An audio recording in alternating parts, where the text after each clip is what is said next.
feeling this? Like,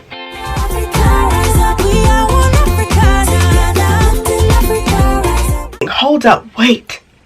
Where did you get this lovely top from? You got the long sleeves going, you got the mesh, you got the Africa on top. Girl, what are you doing? I got this top from Sophia So Fire. Check her out on IG. Her handle will be right here. Sophia So Fire, because this top is fire. This right now, this is a bodysuit, but I think all the bodysuits are sold out. But there are tops like this. I have this one in a medium, and it fits perfectly. It's not super tight, y'all.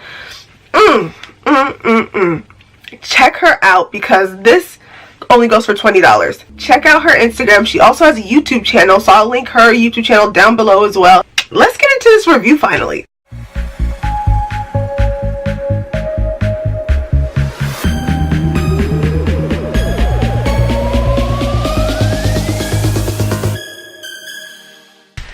Happy 2018 creations.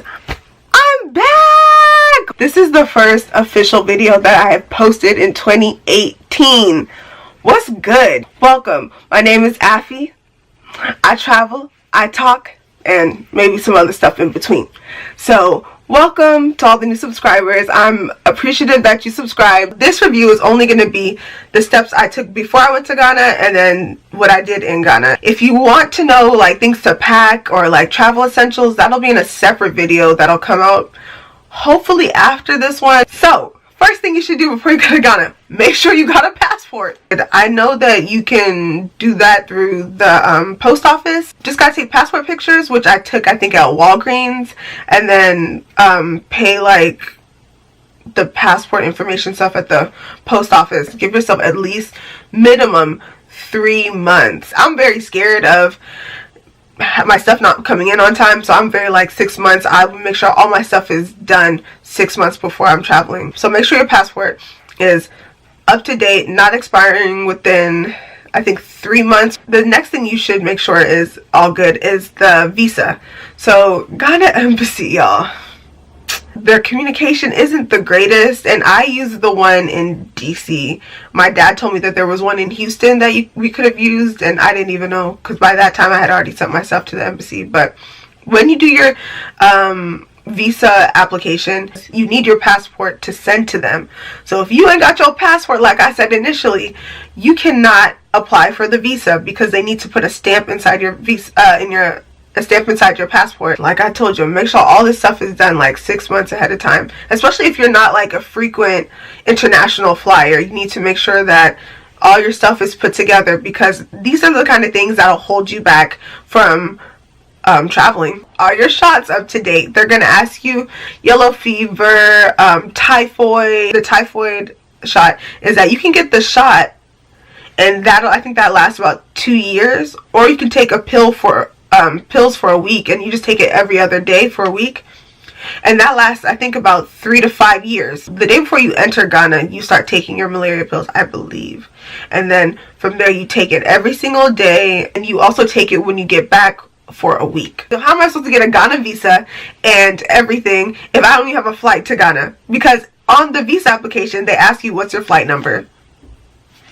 Book your flight. All right, so the thing about Ghana is, for me, Ghana is one of those places you could travel any time of the year. I would suggest going to Ghana Christmas time, because that is when it's most lit. One thing that I do recommend you do is exchange your money when you're in Ghana. You can't use the ATM, so you can use your ATM out there. How can you get around?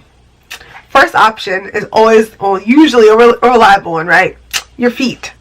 You can walk just like down the street just to, you know, check out what's popping at the market. Different places you can walk to, food places that you can enjoy. Like, you can just walk to most places, or just, you know, go on a walk and just enjoy the scene. Uber is out in Ghana. Whenever we got to our destination, we paid in cities, so I think they do have a card option where you can just pay with your card, but I think most people prefer to pay with cities. The taxi, yay! Good old reliable taxi, y'all. So the taxi is like, you gotta be careful, because if you are a foreigner, and trust me, if you're not living in Ghana, you a foreigner. I don't care what you think. Oh, I left Ghana for 10 years.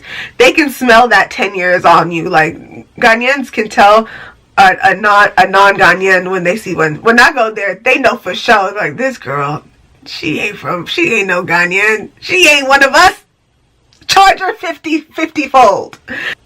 I just wanted a banana. In the holiday season, like, there's a lot of theft. There's a lot going on. You will get distracted. Someone might take advantage of you. And I'm not saying that they don't do that in every other country.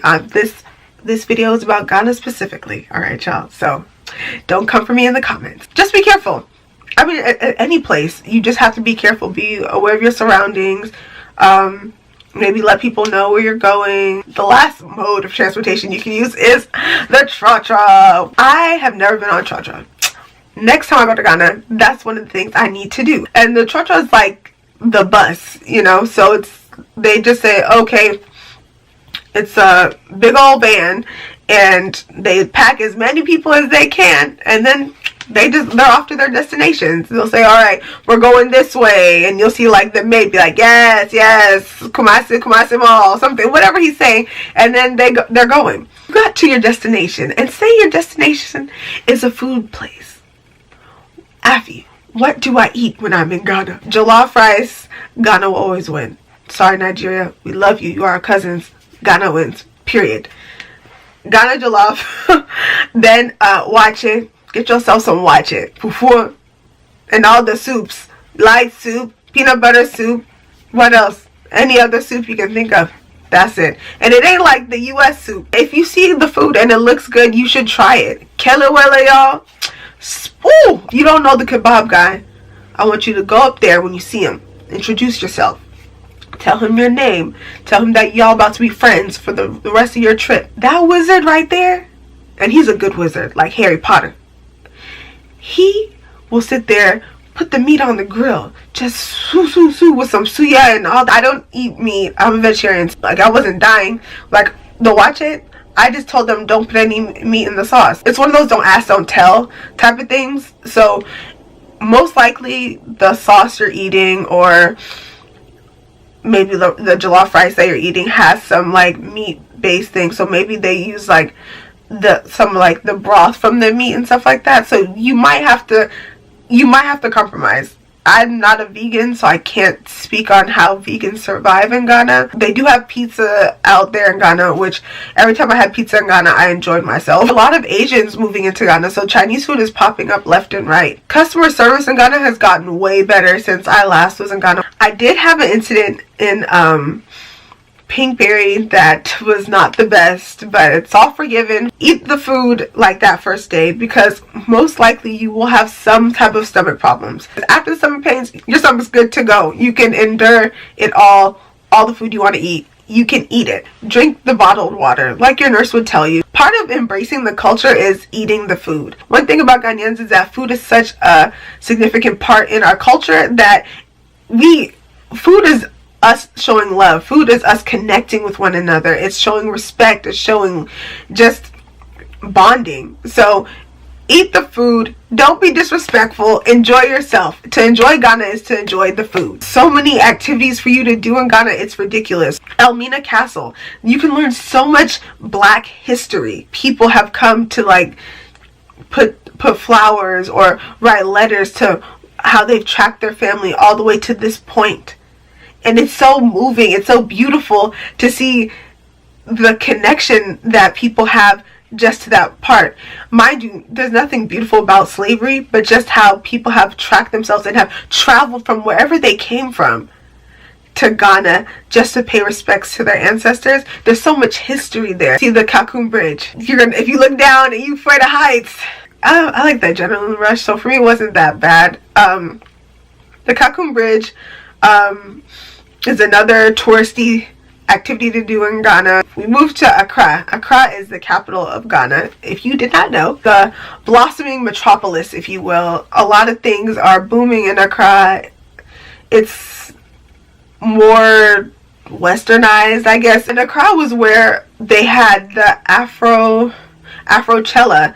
I wasn't able to go. I heard it wasn't that great, but the fact that they tried, if anything, to have AfiCherise is really cool. Had an all-white party, which I heard there was like 3,000 people there. You will most likely enjoy yourself in Accra, unless you're feeling like you want to be more taken away from all the hype. Follow me to Kumasi. I would like to establish that Kumasi is the second capital of Ghana. No one can tell me nothing. There's just a lot of rich culture, you know.